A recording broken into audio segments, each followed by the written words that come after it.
Hello, Rama Pupodu. Hope all are in good health, feeling great, wonderful, having a happy and peaceful life. Now let's continue with H.C.Khanna.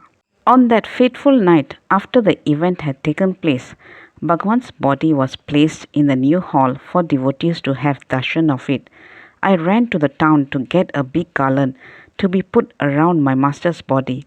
All my life I had the habit of insisting that my offering to be the first and primary one. In that light, I rushed the garland from town, and under the advice of the attendant, I reverentially placed it at the corner pointed out to me.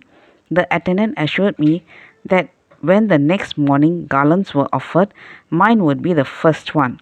When I came to the new hall the next morning, I was shocked. My garland was at the bottommost, over which piles of similar large garlands were heaped.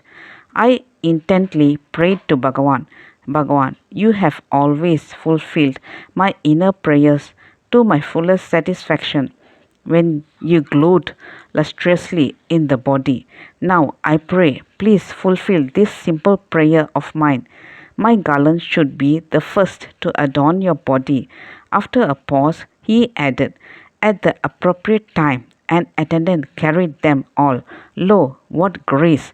When he put them down near the body of Bhagavan, he turned the heap of garlands upside down, making my garland come up first on the top. Bhagavan had fulfilled my childish prayer as well. Bhagavan, who is the universal truth, always fulfilled and always will fulfill prayers offered to him. Bhagavan is an ocean of grace indeed. Khanna had many commitments. He once wanted to go to Delhi because of some property dispute that involved millions of rupees. He used to consult me since we had become good friends. One day he said, I want to go to Delhi, but I want to die in Arunachala. I told him, Pitaji, if you go away from Arunachala, perhaps by chance you may die there. The next morning he embraced me and said, I have cancelled my trip. I will stay here. I do not want to take any risks. Let the case and the money go to the dogs. I will continue to stay here. I want to drop my body only at Arunachala. Next, he posed a question to me. You were by your mother's side when she died, right? Please tell me, how did your mother die? I told him, my mother died most magnificently, in a state of full consciousness and happiness. During her last moments, though her eyes remained closed, there was a sign of recognition, and she responded with expressions of devotion when we all sang Bhagavan's Ramana Male. After listening to it intently, Pitaji said, I too will die like that. One day, towards the end of July 1984, he suddenly felt that he was going to die. He called out to his wife, Premavati, called Ganesan, asked him to come immediately. Khanna then took a chair and placed it in front of a large picture of Bhagavan. He sat in the chair and breathed his last, consciously. By the time I arrived, he was no more. The doctor's verdict that his death was instantaneous was proof enough to me that when he died, Pitaji was fully conscious. For me, personally, Pitaji was a hero. He refused to succumb to the demands of his body, but conquered its travails by turning his full attention to Bhagavan.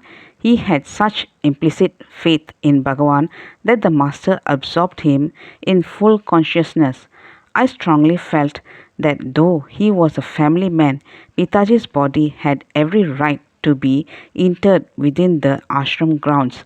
I managed to convince those who were opposed to this. Pitaji's body was interred next to Chatwik's and Cohen's samadhis. Devotees even today pay homage to it. He is the only Grihastha among the saints and sannyasis interred in Ramana Ashramam. Truth is not just a concept meant to be run after. You yourself are the real truth. Bhagavan used to refer to Vedantic scriptures that talk about the scent of the musk deer.